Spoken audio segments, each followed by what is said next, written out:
cuidadores del futuro. En concreto lo que hemos traído, y que creo que alguna de vosotras y de vosotros ha tenido la suerte de probar, ha sido todos los materiales que estamos desarrollando dentro de la realidad virtual. Entonces, os voy a contar un poco cuál ha sido el viaje para desarrollar este proyecto, dónde estamos y sobre todo en dónde nos gustaría que os sumarais todos aquellos que sintáis como la curiosidad o el gusanillo, o simplemente creáis que esto puede ser una herramienta útil que os va a aportar pues, un valor positivo a vuestra futura trayectoria profesional, ¿vale? Creo que sois muchos los que estáis recibiendo ahora mismo una formación o que os, digamos, destinará al entorno de los cuidados. ¿Me podéis levantar la mano todas las personas que estéis estudiando algo que os pueda proyectar al mundo de los cuidados para ser cuidadores o cuidadoras en el futuro? Vale, perfecto. Pues mirad, vamos a hacer un camino juntos y vamos a hacer un camino que además, digamos, como que tenemos la suerte de estar como muy alineados con el tiempo, ¿no? Porque resulta que el 5 de noviembre es el Día Mundial del Cuidador y de la Cuidadora. Entonces, un poco lo que os voy a ir contando tiene como mucho sentido temporalmente, porque justo vamos a entrarnos en un mes en el que todo esto va a tener como mucho eco y mucha repercusión, pero además tiene un entorno que se justifica porque va a haber un cambio en el modelo de cuidados. Mirad, a nivel nacional se están llevando a cabo estrategias en forma de partidas económicas que van a destinarse a un nuevo paradigma de los cuidados. Se estima que aproximadamente en 2039 un tercio de los hogares de España va a estar formado por una única persona y que además se va a triplicar de cara a 2039 el número de personas que son tan longevas que llegan a cumplir 100 años. Aquí está como más en pequeñito, pero bueno, básicamente os voy a dar el dato. Un tercio de la población española en 2055 tendrá más de 65 años. 65 años es una cifra en la que aproximadamente el 80% de las personas está en un régimen de polimedicación. Eso quiere decir que están tomando 5 medicamentos de manera simultánea, ¿vale? Y entonces, en este sustrato en el que el modelo o el paradigma de los cuidados está cambiando, se está abogando cada vez más porque la gente se desinstitucionalice de las grandes residencias y tenga una vida más centrada en lo que son los pisos tutelados, o incluso que pueda permanecer en su casa de manera autónoma y sean otras personas las que se desplacen allí para asistirles y para ayudarles con un modelo centrado en las preferencias de esa persona. Pues digamos que surge, como os comentaba, una tendencia a atender al domicilio. Pero bueno, ¿qué es lo que sucede en el domicilio? Pues que desafortunadamente muchas veces nos vemos, digamos, haciendo frente a situaciones en el domicilio en las que nos toca asumir un rol como cuidadores y como cuidadoras, pero digamos, el crecimiento o la velocidad de esa situación de demanda de cuidados no se encuentra muchas veces parejo a la capacidad formativa que tenemos para responder. Es decir, seguro que si os ponéis a pensar un breve segundo, conocéis a una abuelita que está cuidando de su pareja, a un tío o una tía abuela, y desafortunadamente esas personas muchas veces se ven respondiendo a situaciones de cuidado complejas, a medicaciones complejas, a curas complejas, con una formación que no les acompaña. Entonces, el objetivo principal de este proyecto es desarrollar distintas soluciones educativas y ver cuál, al final de este proyecto, acaba siendo la mejor para formar y para, digamos, cuidar de una manera más eficaz. Entonces, brevemente, contaros que, bueno, llevamos algo de bibliografía revisada, llevamos algo de parte de este trabajo ya publicado, pero simplemente os voy a contar cuáles han sido como los grandes hitos en el proyecto que nos han llevado a avanzar. Mirad, en primer lugar, cuando nos planteábamos desarrollar estas soluciones educativas, decíamos, bueno, ¿a quién le preguntamos, no? Y tenía sentido preguntarle a gente que se dedicara ya a cuidar.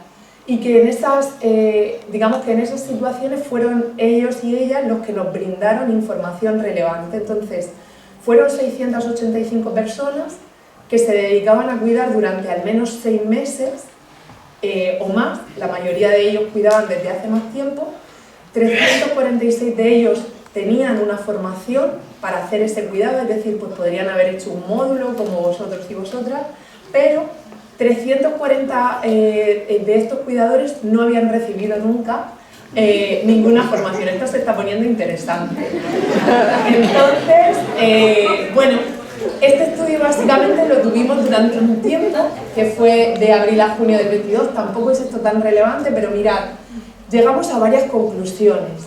La primera conclusión es que haber recibido alguna formación, fuera del tipo que fuera, ayudaba a disminuir la probabilidad de equivocarse 21 veces, ¿vale? Eso es muy considerable. Además, digamos, tener cierto nivel de conocimiento sobre la medicación que le estábamos dando a la persona que cuidábamos ayudaba a reducir en un 65% la posibilidad de cometer un fallo con esa medicación. Y además nos dimos cuenta de que si eres cuidador a tiempo completo, es decir, hay veces que eres cuidador pero ese no es tu trabajo principal, tú te dedicas a mantener el trabajo que tenías hasta ahora. Bueno, pues ser cuidador a tiempo completo reducía también la probabilidad de equivocarse. También el uso de pastilleros que nos ayudaran a planificar la medicación reducía los errores de medicación y que cuanto más tiempo dedicábamos a cuidar y además estábamos cualificándonos a lo largo de ese tiempo de cuidadores de alguna manera, pues también se reducían los errores. Y bueno, un resultado que a lo mejor no es desalentador, sino más bien lógico, es que cuando cuidamos a alguien que es de nuestra familia, pues hay una mayor probabilidad de cometer algunos errores. Esto no es alarmante, sino pues al final es, digamos, como la cantidad de tiempo que tú estás a cuidado de esa persona es, digamos, continuo, y eso al final pues hace que por extenuación, por cansancio, por complejidad, por dedicación absoluta, pues puedan aparecer estos errores.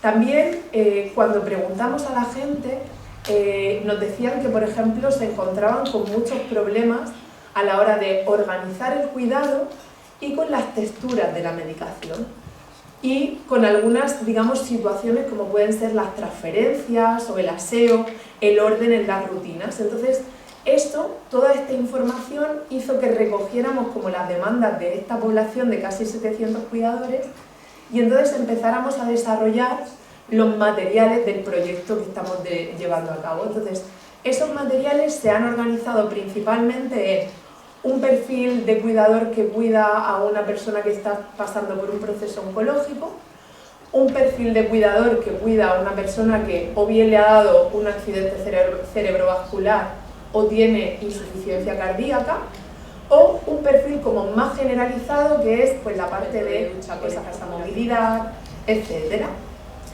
Y esto es, digamos, como el esquema del estudio, donde hay una primera parte donde reclutamos a personas que quieran participar en el estudio y lo que hacemos es, aparte de recoger una información básica sobre la experiencia que tienen cuidando, a cuántas personas han cuidado, cuál es el perfil de la persona que cuidan, también les ponemos como una pequeña prueba, una prueba que está destinada a ver cuántos errores son capaces de encontrar en unos vídeos caseros, digamos como muy, caseros en la palabra. Y entonces luego esas personas se van a uno de los 5 brazos del estudio, que son los siguientes. El primer brazo sería lo que viene pasando, por así decirlo, de manera convencional, que es una persona se ve de repente cuidando de alguien y normalmente pues a lo mejor no suele recibir por parte del médico de atención primaria o de las enfermeras, etcétera, pues digamos como muchísima información para esa tarea.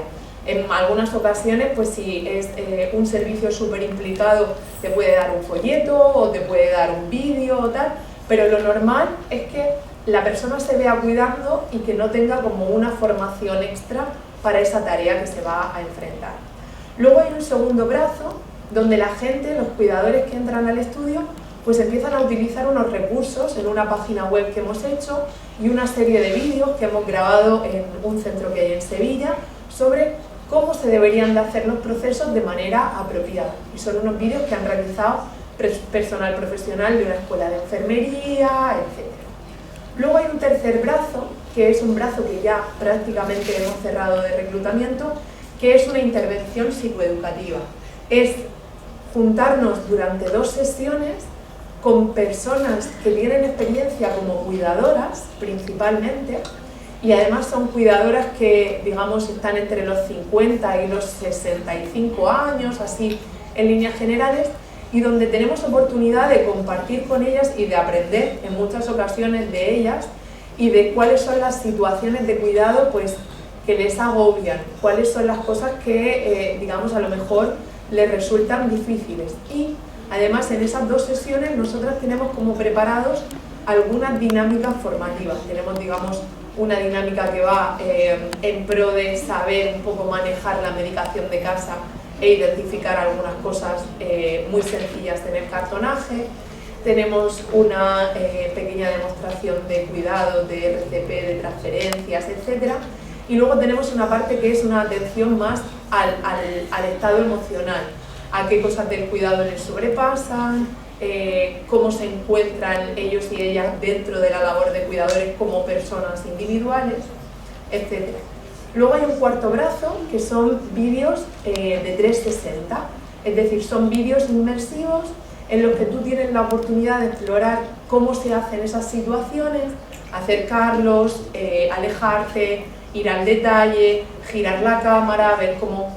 En fin, puedes, digamos, de manera muy detallada seguir el proceso de la operación. Y luego finalmente hay un brazo que es el que nos gustaría pues, invitaros a participar, que es el de la realidad virtual. Es un brazo en el que hay situaciones de entrenamiento en un entorno de realidad virtual. Hemos creado una casa de realidad virtual por una persona que hay que cuidar en realidad virtual y entonces la gente tiene que entrenarse en las situaciones y en cómo se hacen esas situaciones de manera correcta. Si las intentas hacer de manera incorrecta, la propia situación no te deja avanzar. Entonces, bueno, el proceso para cada una de las personas que quisiera estar involucrado en este estudio es una primera parte de recogida de información, que incluso si os animaréis a participar, pues podría ser parte de esta, digamos, primera parte telefónica o intentaríamos daros todas las facilidades. Luego habría una siguiente parte en donde, digamos, seríais candidatos o candidatas a esta parte de realidad virtual y luego habría una medida de seguimiento a los 3 meses, es decir, cuánto de lo que has aprendido con esa realidad virtual crees que te ha llevado a realizar tu tarea mejor, te ha aportado herramientas, crees que te equivocas menos, etc. Entonces, bueno, actualmente, como os decía, está este brazo en verde porque hemos conseguido completar el reclutamiento. Está este brazo, como veis, en amarillo porque os invitamos y nos gustaría haceros partícipes de esta posibilidad que está ahora mismo en marcha. Y bueno, contaros, así como en líneas generales, como se dice ahora, un pequeño spoiler de las cosas que hemos ido encontrando. Hemos conseguido reclutar ya 176 personas para este estudio, 176 cuidadores, en el que, digamos, solo 41 de estos 176 eran hombres. Y mirad, ahora voy a presentar, digamos, como unos resultados centrándonos en esta parte, porque consideramos que, si bien es importante realizar una formación tanto a cuidadores como a cuidadoras en el hogar, estamos también dando un especial énfasis en este proyecto a formar a aquellos cuidadores que son hombres. ¿Por qué? Bueno, pues porque históricamente han asumido a lo mejor unos roles que los han preparado un poquito menos mejor, vamos a decirlo así, para las labores de cuidado. Entonces, centrándonos en los resultados de los hombres, pues principalmente hemos visto que de esos 41 hombres cuidadores, 37 estaban cuidando a alguien que era un familiar directo. Es decir, ser cuidador no es una tarea profesional en el entorno de los hombres. Tampoco de 24 de esos 41, ser cuidador era su labor principal. Y principalmente, o de manera general, los hombres tienen menos años de experiencia como cuidadores.